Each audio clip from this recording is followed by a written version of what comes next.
I don't know what y'all are talking about. I finish every project I start. Oh. You're listening to the Creative Faith and Friends podcast, episode number 20. Oh, I got you. There's no reason to chasing payment on my own. 'Cause you're here to stay every night and day. I'm delighted 'cause I got you. La, la, la, la, la, la, la, la. Well, welcome to the Creative Faith and Friends podcast. My name is Melissa Ohlson from pinkpaperpeppermints.com, and I'm here with my two co-hosts, Lauri. Hi, Lauri. Hi, guys. And Jessica. Hi, Jess. Hey, y'all. How are y'all? And we are talking about slow stitching today. We have lots of fun things to share with you. But first, we have some Happy Mail. And Jess is going to read our Happy Mail today. Yes, and this happy mail comes from Came to Play, and it says, I'm in. Love the fact that even through a podcast, you share different yet similar approaches to faith, art, and a variety of mediums. Your sisterhood of friendship is tangible. I pray this draws others into going deeper and wider with their creativity. Thank you so much for writing that. That's awesome. Thank you. Thank you. I like sisterhood of friendship. I love too. that. Too. I love It's like that. sisterhood of the traveling pants. Yes. That was such a fun movie. We should have a sisterhood of traveling journal, maybe. Yes. I Let's do it. love it. Let's do it. We should. That would be fun. That would be That would so be. much fun. We would just argue over who gets it in the end. Oh. Maybe we should start 3 of them and just send them back and forth. Yeah. Or how could we get our listeners in on this, you guys? Oh, I yeah, like that would be this. fun. We have to think about this. Okay, the wheels are turning. If you have any ideas, let us know. Send us some happy mail with some ideas. Yeah. Yes. Okay, so let's talk about slow stitching. We've talked about it a little bit and how there's different definitions for different people. So we thought we'd go around and talk about what each of us thinks it is. And for me, I think definitions of art things are interesting because I know sometimes people get really intense about Yes. don't they? Like Yep. with junk journals and art journals and that kind of thing. People are like, that's not a junk journal. This is a junk journal. And to Right. me, I'm like, I don't know. It's all the same thing to me. It's a book with paper in it and Yep. you can call it whatever you want. I don't Yes. know. That's right. Amen. It's what you want it to be. Yeah. So I kind of feel like that about slow stitching. Yeah. I think that the idea of slow stitching is that instead of trying to do something really fast and a specific pattern and a specific way, that slow stitching is more about taking your time and just enjoying the fabric and the stitches. And it doesn't even necessarily have to look like anything when you're finished, or it can if that's more fun for you. Yeah. But that it's just the act of the stitching is this Yes. sort of meditative, just time to just calm down and relax and just enjoy the process. So that's what it is to me. What about you, Jess? Well, I actually looked up what the technical definition of slow stitching is, and you're correct. That would be like the technical definition where you focus on the act of it, not the product. Mm-hmm. So you may not have an end in mind or a picture that you want to create. My brain doesn't work well that way. I can't Mhm. sit down and try and even sew abstract. Really? I would have to draw it out first before I tried to sew abstract. That would not be abstract. Hush. Anyway, I mean, I can do it, but then I'll probably be frustrated with myself in the end. And my idea of slow stitching is still the idea of embroidery, Mhm.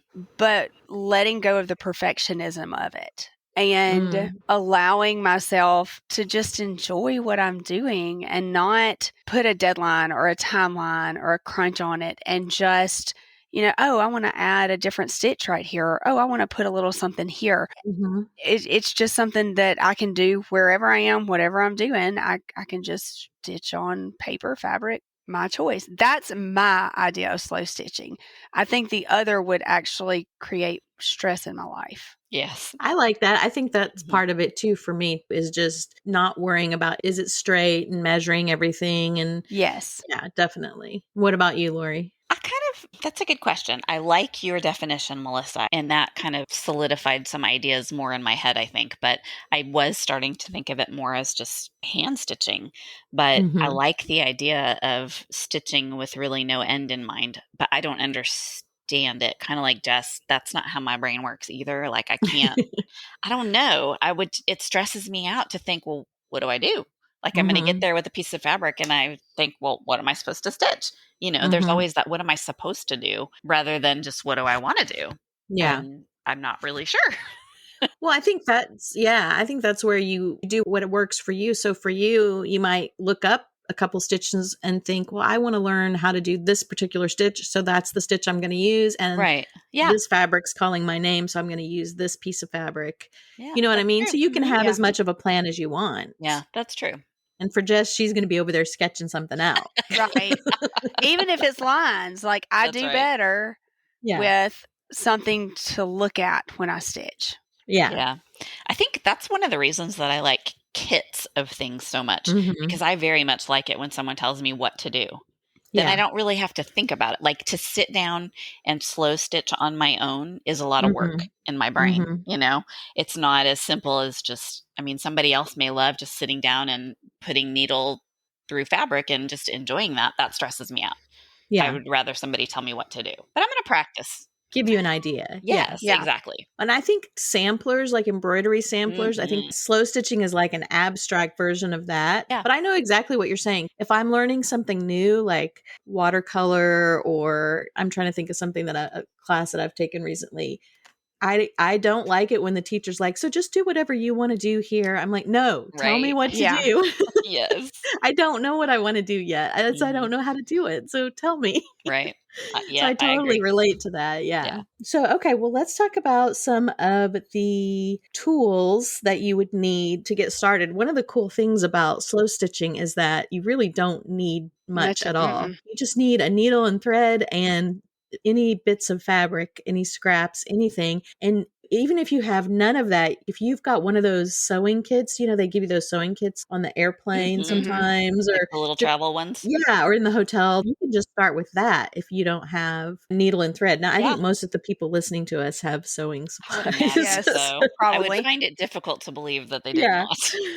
But you could start with that. And then Mhm. just even scraps of, we talked about this, bed sheets last week, or Yes. old blankets, Mhm. tea towels. If you don't have a big stash of fabric, you might be surprised what you have that's fabric that you could use. Mhm. Absolutely. And it always makes me think of Jess, you're going to have to help me out because I can't think of her name. Corey Ten Boom. Oh, In that book what's the book that you The told me Hiding about, Jess? Place. The Hiding Hiding Place. Yes. place, yeah. I always remember in that book how she got a hold of a needle and some thread and she Yes. would just stitch while she was in the concentration camps. And that became so important to her. It was Mm. therapeutic. And yeah, and I love the thought of just, she didn't have a spool of thread. She just unraveled it from something. You know what I mean? Yeah, It was very different. And I like that idea. yeah. I love The that too. simplicity of the stitch. I mean, that takes Yeah. it back to the actual basic putting your needle Mhm. through the fabric and pulling Yep. it through. There is something therapeutic Mhm. in just every stitch made. Yeah. Mhm. Absolutely. That's such a good book too. Oh my gosh. I love that book. One other tool that I'd love to recommend, though, if you're going to do much slow stitching, you need a mini hoop, little sewing hoop, Mhm. a little bitty one that you can Mhm. put your fabric or, whatever material you're using in that to stitch with. Yes, because that'll help hold it tight, and it Yes. makes it a little easier to get your needle in and out, and It does. especially if you've got lots of pieces on it, it helps hold those all together. I don't always use a hoop, but sometimes I do if I have a lot of layers. Yeah. That's a great idea. I just find the hoops make it easier. They're not a necessity, but if you want to make it a little easier on yourself without having to try and pull your fabric, which different ways, the hoops make it easy. Mhm. So then for needles, again, you can use whatever needle that you have, but I have just read a couple of things that I want to try, and I haven't tried these yet. One are they're needle pebbles. Have y'all heard of these? No. By John No. James. John James is the company, and the pebble part is the case that they come in. It looks like a little flat egg. And the person that I was reading the article was just saying that these needles are particularly sharp and they're just really good needles. And so I never really paid much attention to that, but that makes me think that if it's going to make it easier to get the needle in and out, I would like to try that. Yeah. And then Gosh, the other I've really never thought about the quality of a needle. me either. And then the other thing was one of the things that people have incorporated into slow stitching is it's called sashiko. I think that's how you pronounce it. I'm not sure. I don't know the But word, so I can't help you there. it's a Japanese form of sewing, and it was a mending technique that they used. And it's really just running stitches in straight lines. And I'm sure you've seen it. A lot of times you see it on denim, Yeah. and they used it as a mending stitch. And it looks really, really beautiful. And I read a story, and I don't know if this is true, but it was saying that there was a period in Japan's history where they didn't really let outside influences in at all from other Yes. countries, and they were very class focused. There were the peasants, and then there was the noble people. And I guess, according to the story that I read, the peasants were not allowed to dress nicely. That's one of the ways they were separated out. They weren't allowed to wear decorated clothes. They wore basically just indigo dyed, which is where the denim thing comes from, just very plain outfits. And so the story goes that when they would mend to give themselves some decoration, since they weren't allowed to, and they would even do this when they didn't need mending, but they would pretend they needed to mend something, and they would put a patch on, and they would do these stitches, and they would do them in circles and all these pretty shapes, because that was their way of secretly decorating their How clothes. neat. That Isn't is that neat. cool? That's I love really that cool. story. So anyway, I guess that's how that art form developed. That's the story that I read anyway. Like That's I said, cool. I don't know how true it is. But now there are these needles called sashiko needles, and they're extra long and sharp.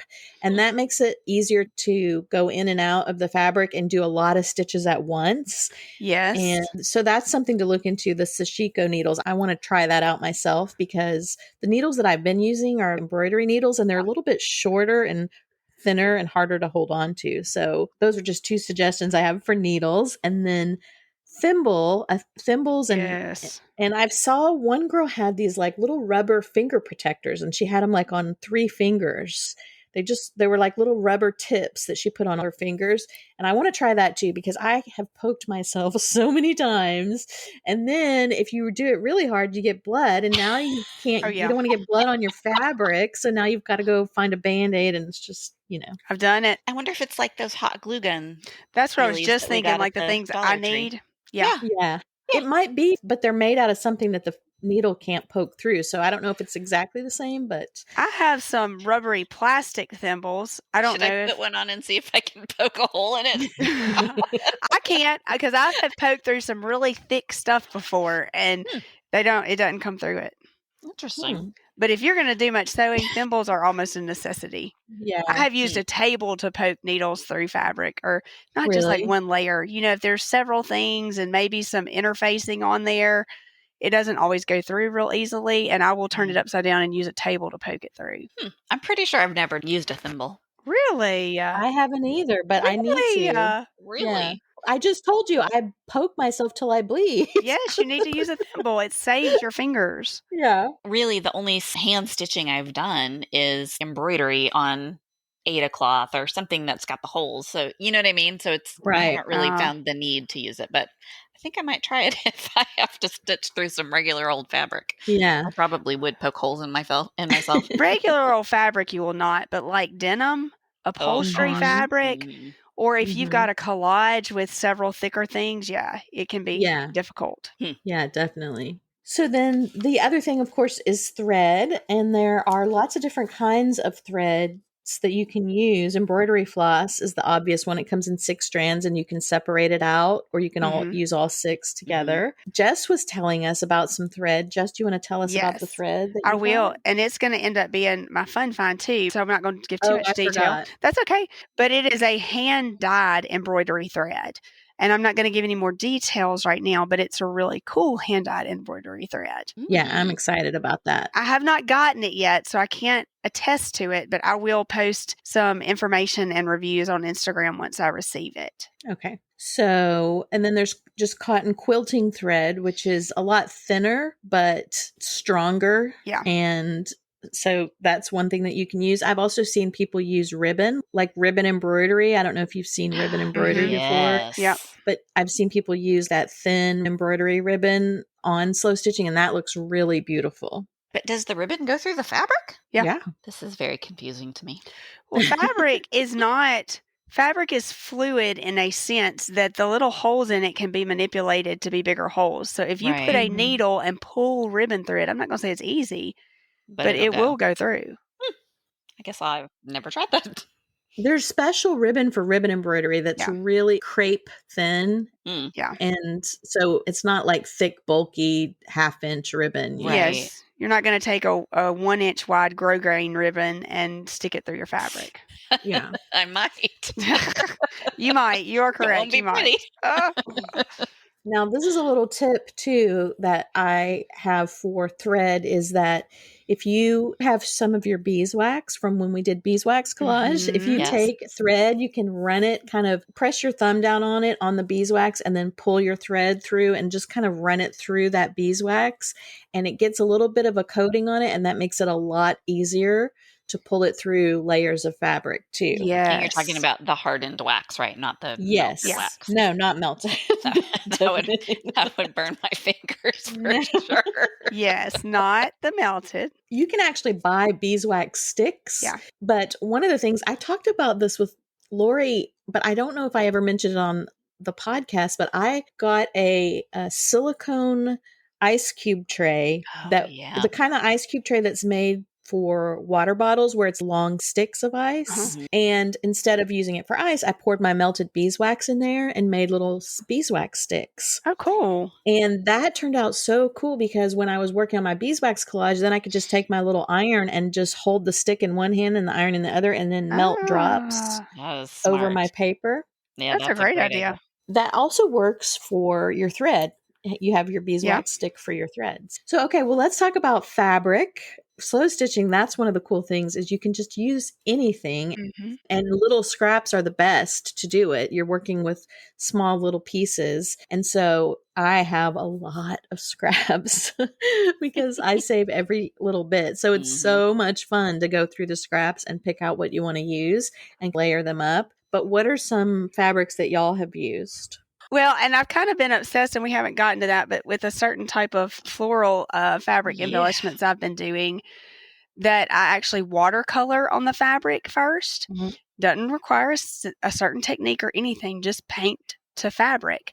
But I have been using those of yours too, Jess. I'm really obsessed with them. I have been using a heavyweight cotton, and it's from my mom's shop, so I'll put a link there for the heavyweight cotton, but it is phenomenal for what I'm doing. It is just perfect. It works wonderfully. And so do you want to talk about that now? Or are we going to wait until we're talking about ideas? I didn't know if you wanted me to wait. I guess we'll talk about when we talk about ideas. Okay. But yeah, Jess has been doing some amazing things with that. Yeah. So that's what I pick up. But it's usually scraps because I use those as the inside of my Bible covers I make. So it's the leftovers. I pick up the leftovers of that heavyweight cotton and use it. I do have bins of scraps that I mean would be awesome for slow stitching. I just need to figure out how to stitch it.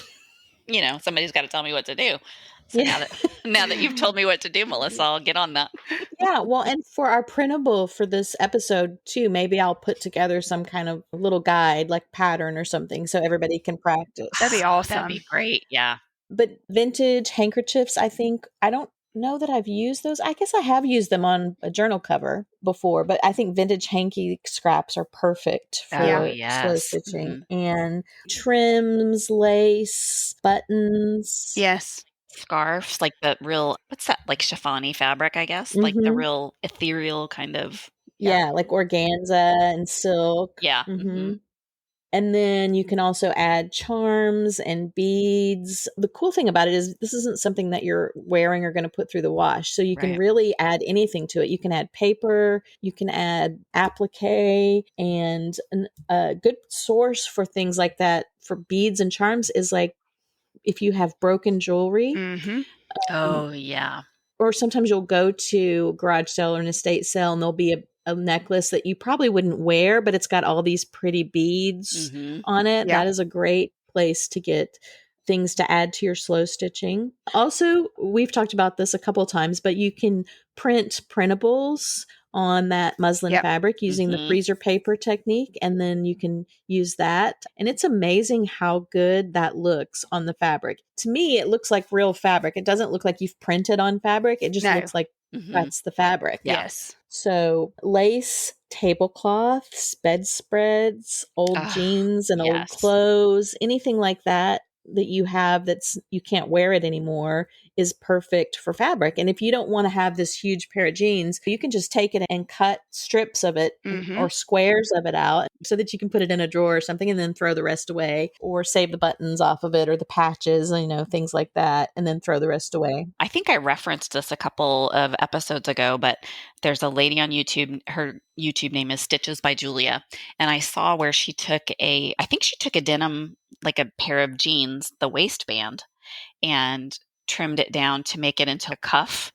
She used the button and then she put a piece of elastic on to put around the button, but she slow stitched on the top of it. So it was like this slow stitched cuff bracelet, and it was just beautiful. I mean, wow. Gorgeous. I could totally see making one of those. Yeah. Yeah. I mean, that's something we didn't mention or have we even gotten to that? Maybe we haven't gotten to that. Which part? About ways that you can use the pieces that you make. Yeah, we haven't gotten to that yet. That's why we haven't mentioned it. Lauri's jumping ahead again. No, right. I always like to start something. No, it's good. So for background fabric, any more ideas for things that you can slow stitch? Anything that a needle will go through. Yeah. So for background fabric, Jess mentioned the cotton muslin is good. Really, you can use anything for background. You can use a thin fabric that makes it easier to layer up layers of lace and fabric. Or I like to use chunky things like chenille or old pieces of quilt or drop cloth. Yeah, you can use drop cloth. Yeah. I was thinking of things with texture. Like I have a bedspread that my mom actually gave me. She got it, I think, at an estate sale. It's an old bedspread, but it's so huge that I feel like it's going to last me forever because I just cut off little 6-inch pieces of it. And it's in several of my videos where I've sewn something, but it has this bumpy texture to it that I just love. Yeah. And I love sewing on top of that and adding layers on top of that because then it gives it a quilted look. Burlap. Oh, yeah. Yes, we're back to burlap. Sorry, I had to say it. We know how Mel feels about burlap. But Jess and I like the burlap. In there. I don't like burlap, but they do. But I like the way it looks. That's the funny thing. But I just don't like the way it feels when I'm working. So yeah, that's what we hear. And apparently I like to repeat myself. Don't we all? You might have some people triggering you here, but that's right. So as far as stitches, you can just do a running stitch and nothing else, but it's fun to try all the different kinds of stitches. Yes. And there's endless videos and articles showing you how to do all the stitches. So I would suggest definitely going online and finding different stitches to do. What's your favorite stitch to use, Jess, since Lauri hasn't tried? I use just a straight stitch majority of the time. Now, I love adding in French knots. Yes, I love French knots. Is it a daisy stitch where you loop it and do the end of it? Yes. Love that, especially in the center of flowers. I like to fill in sometimes, like fill in and crisscross, so it looks like a messy fill in. Yeah. I try things that probably aren't even named sometimes. And just random. Yep. She probably just makes up her own stitches. Yeah. That's neat. Let me try that again. Yeah. That's the way my brain works. I love it. Yeah. Those are my two. You mentioned my two favorites too are French knots and lazy daisy stitch. I love both of those. And chain stitch. I really like chain stitch too. Yeah. And I'm pretty sure I'm doing it wrong because I saw a video where someone was showing how to do it. And I was like, oh, I don't do it like that. One of y'all is wrong. Yeah, I'm pretty sure I'm doing it wrong, but whatever. It doesn't matter. And now I will say, I do love me a good cross stitch. Cross stitching is the first thing I remember artsy that I did was started cross stitching when I was a teenager. I think my stepmom took me to get a cross stitch kit and I just was enamored. I absolutely loved it. So yes, I do love some cross stitching. Cross stitch is so fun because it's like what we were saying before. They just tell you what to do. So you don't have to think about it too much. You're just filling in the colors. Right. But you do have to count, which I tend to always count one off. Yeah. So at some point in the pattern, I'm like, that's not going to work. Yeah. And it's very frustrating when you have to rip it out and start again. I never rip it out.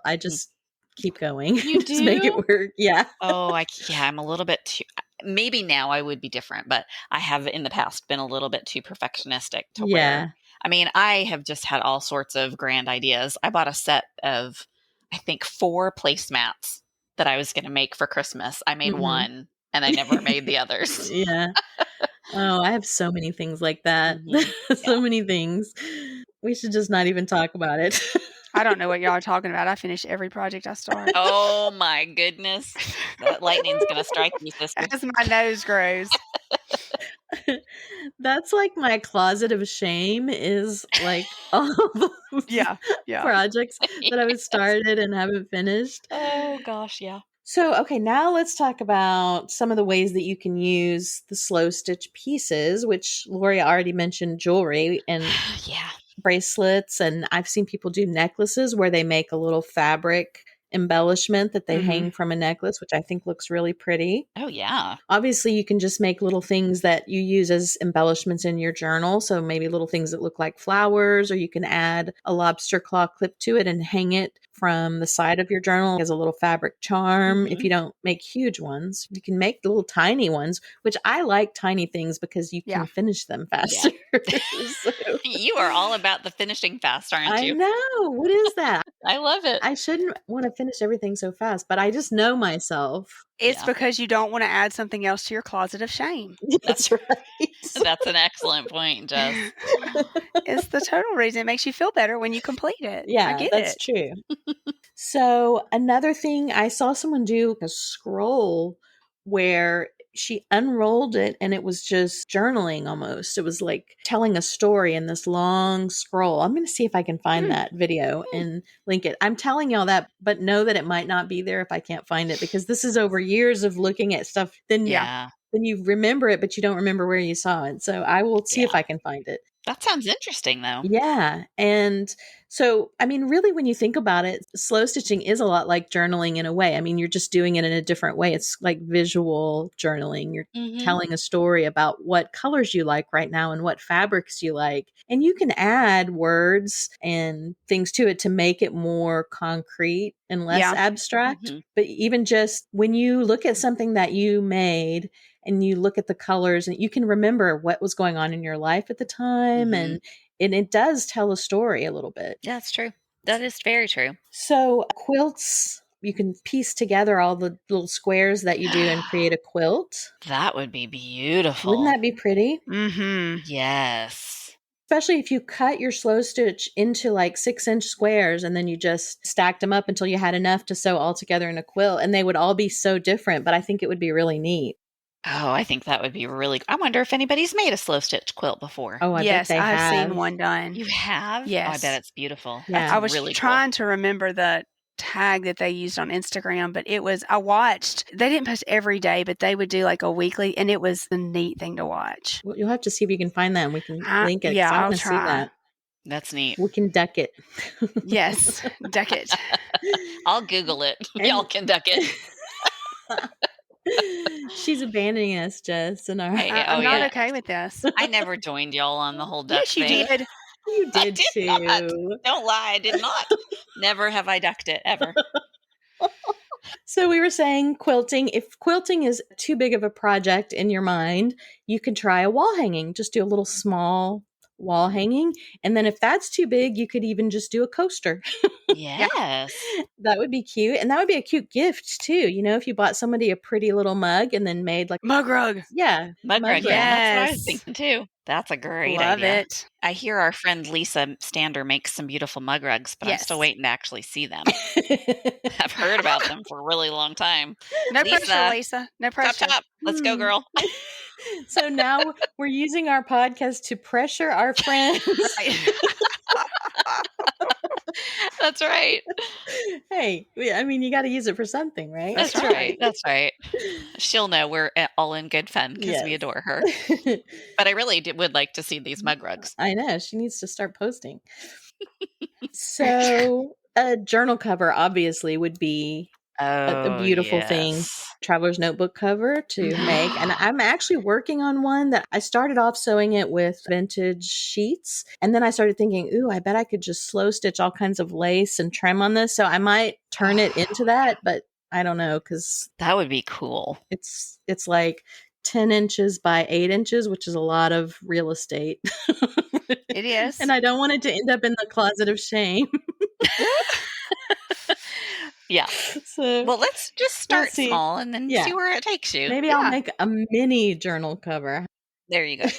Make a matchbook cover. Yes, a matchbook. Yes, Ooh, because a we talked about a slow those. stitch matchbook cover. That's a cool idea. That'd be really cool, huh? Yeah, and I already wanted to do a chenille one, so I could Oh, slow yes. stitch on the chenille. Ooh, Mhm. Yep. I want to do that now. The brain is welcome. working.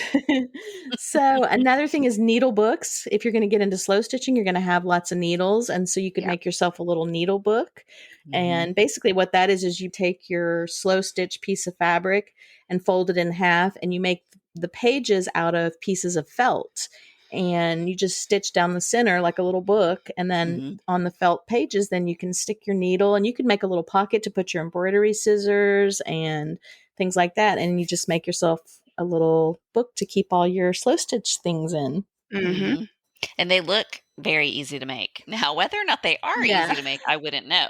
But That I have it's not one of made those one. things. I will say I haven't either, but I they look easy. yeah, I really want to make one because I have been doing a lot more stitching, and especially if I'm going to get thimbles and stuff, and I'm going to Yeah. I Yeah. need a book, so Yeah. it is on my list to make one.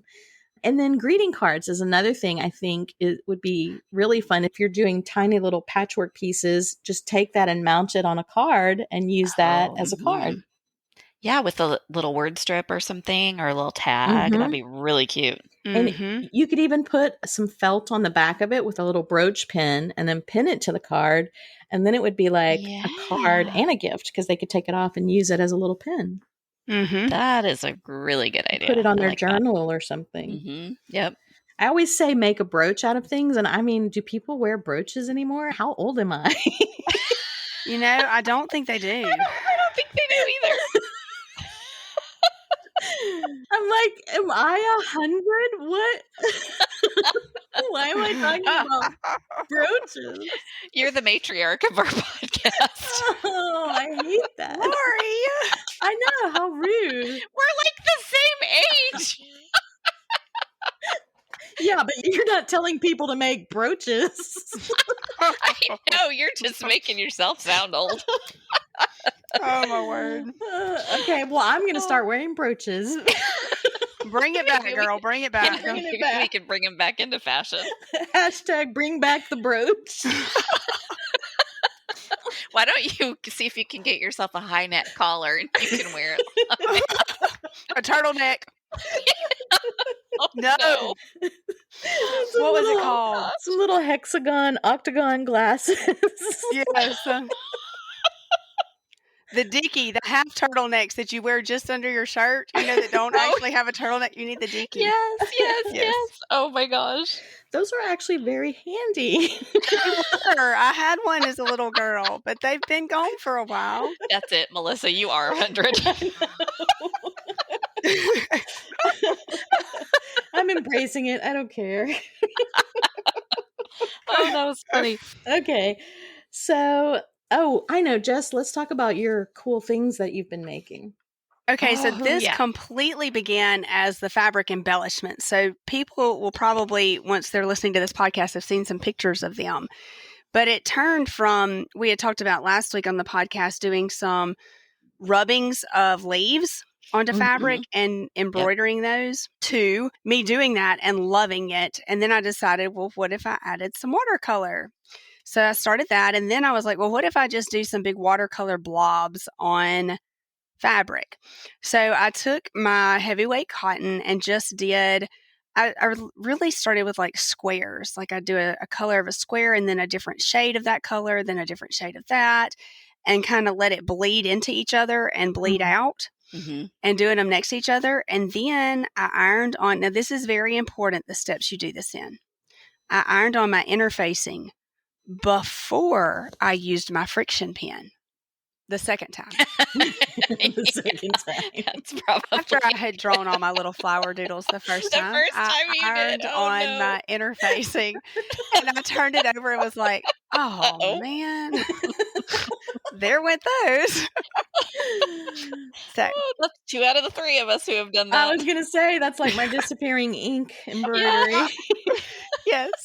So iron on your interfacing first, then take your handy dandy friction pen and make you some doodles on there.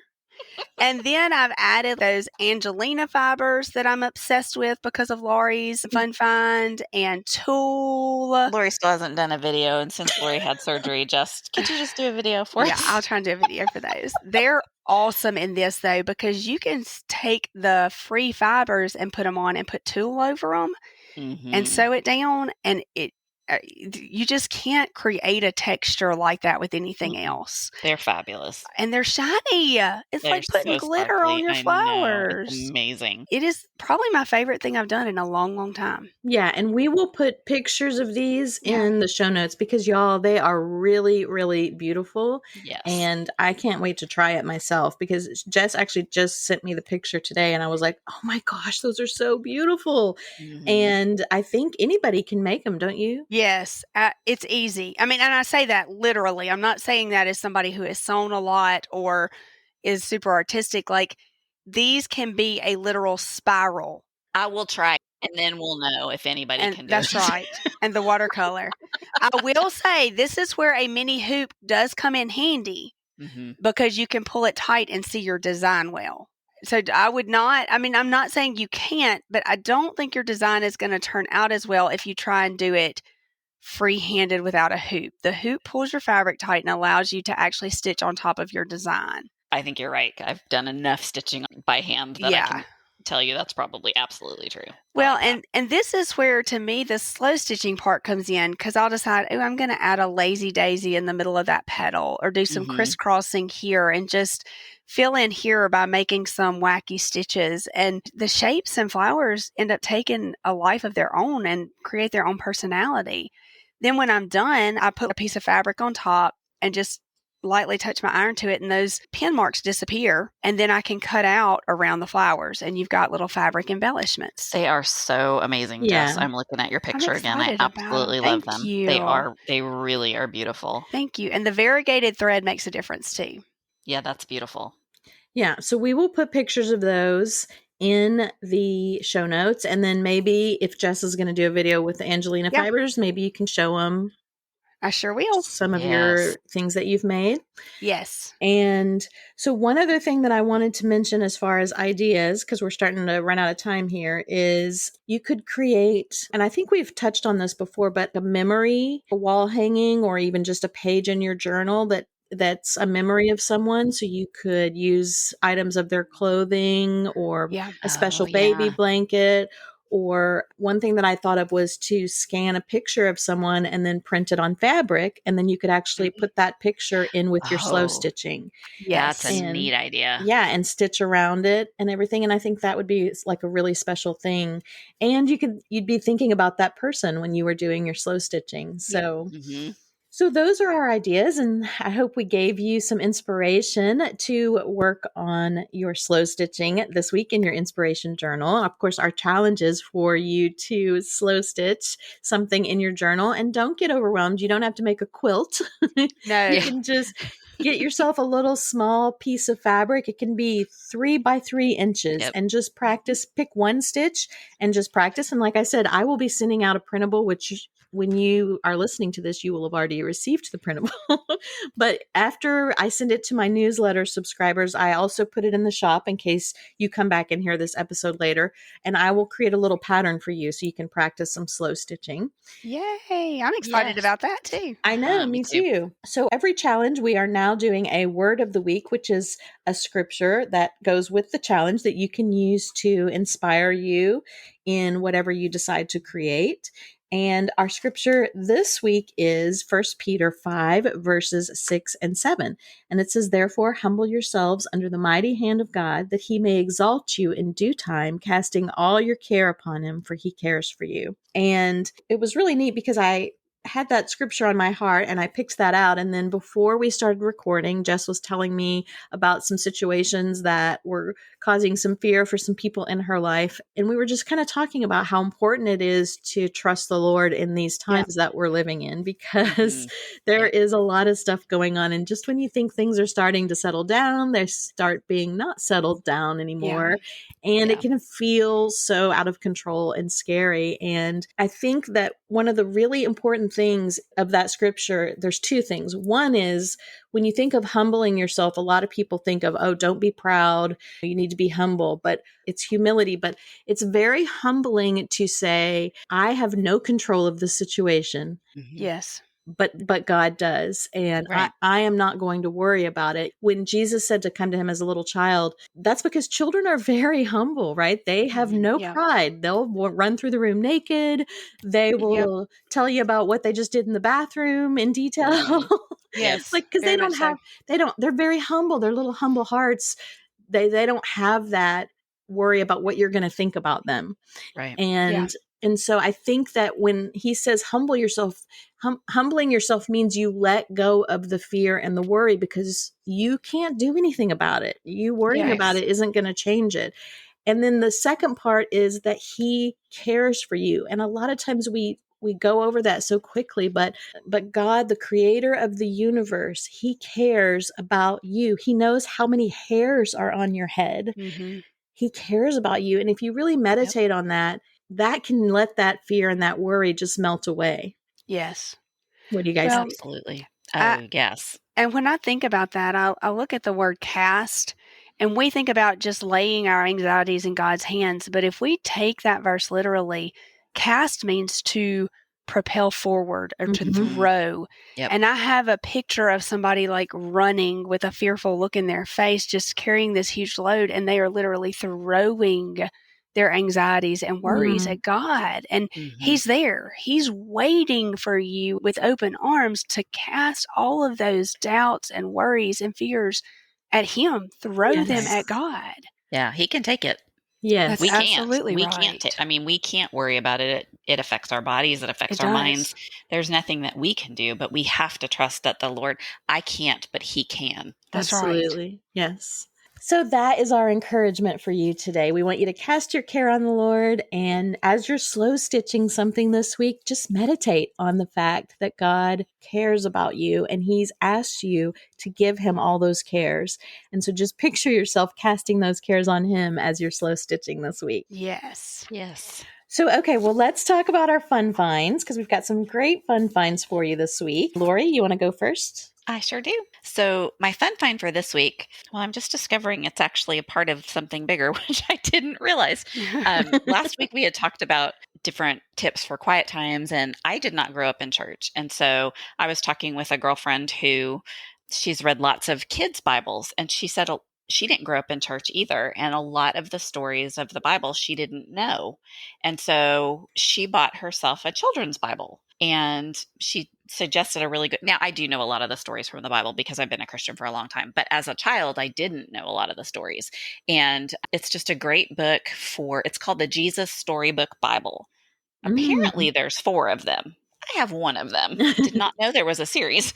And so the Jesus Storybook Bible, every story whispers his name, which is what I love, because everything in this book, as it's telling the stories for children, it's pointing toward Jesus, even the Old Testament. And it's just really neat how they really make it very basic for little kids to understand. And it's helping me to kind of see, even in the Old Testament, where things point to Jesus, because sometimes I find that difficult to find reading just, the regular ESV Bible or whatever.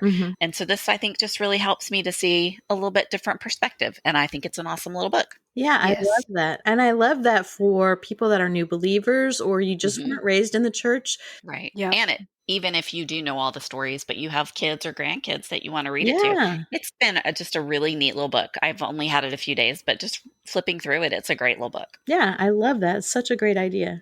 Okay, Jess, we kind of know what yours is, but tell us more about it. Well, I found this little shop on Etsy, and she has hand-dyed variegated cotton floss thread. And they have neat names like Water Garden and Ocean Reef and Flamingo Dance. and they're just variegated, different colored threads. The one I ordered is blue and purple and green. One is blue and greens mixed together. And I cannot wait to get them and try them on my slow stitching. Those They're sound so so pretty. pretty. Yeah, I Yes. cannot. I'm totally ordering. As soon as we're done recording, I'm I know. ordering them. I know. Me too. because I want to use those in my slow stitching this week. Yes. Well, mine is a really simple one, but I think it'll help if you don't know a lot of embroidery stitches. It's a book it's just called Embroidery, a step-by-step guide to more than 200 stitches. And it's by Lucinda Ganderton, and I will link it in the show notes. But it's such a cool book. It's full. You okay, Lauri? I have that book sitting right next to me. Of course you do. I just wanted to tell you that. She doesn't have to order something. I know. Well, then you know it's a very cool book. It's got detailed instructions on the stitches and really big, colorful pictures so that you can see the stitches and how they're put together. And I just love the pages of it. I love all the stitches they show you. And, you know, when I think of embroidery stitches, I only know about 3 or 4. So looking through this book, I'm like, ooh, that's a cool stitch. You know, there's just all these stitches that I never even knew about or never knew how to try. And so I'm really excited about playing with those. So if you need ideas for stitches, and that is a great book. Now, if it's not in your budget to get a book, like I said, there are so many articles online and videos that you can find of people teaching you stitches. Yes. So you can go that route as well. But this is just a fun book if you're looking for something that you can kind of keep by your bedside. It's got all the stitches in it and you can flip to it real quick. So one thing that I realized is we did not say who our prize winner is this week. Oh, Yes. dear. So if you are participating in the challenges and you post a picture of your page, like for this week, you'd post a picture of your slow stitching and you use the hashtag Creative Faith and Friends. We every week are picking winners and the 3 of us are taking turns on sending you prizes. So this week is Jess's turn. It is. And this week's winner is JJ Strecker.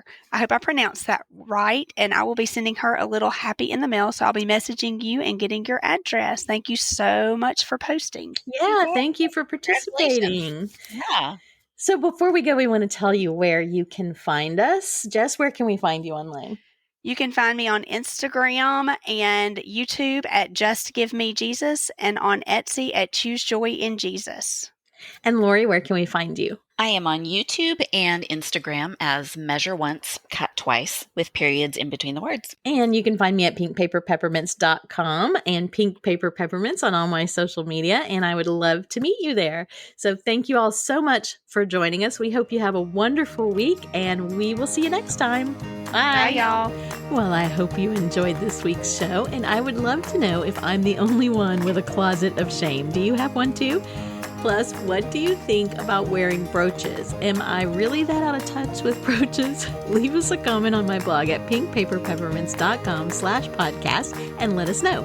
You can find links to everything we talked about in the show notes at pinkpaperpeppermints.com/020. And as always, if you have a moment to leave us a review on Apple Podcasts, we would be so thankful for that. It really helps the show to get found and it helps us to connect with more creative friends like you. I'm Melissa Ohlson, and I hope you have a week filled with peace and grace, and we will see you next time on Creative Faith and Friends.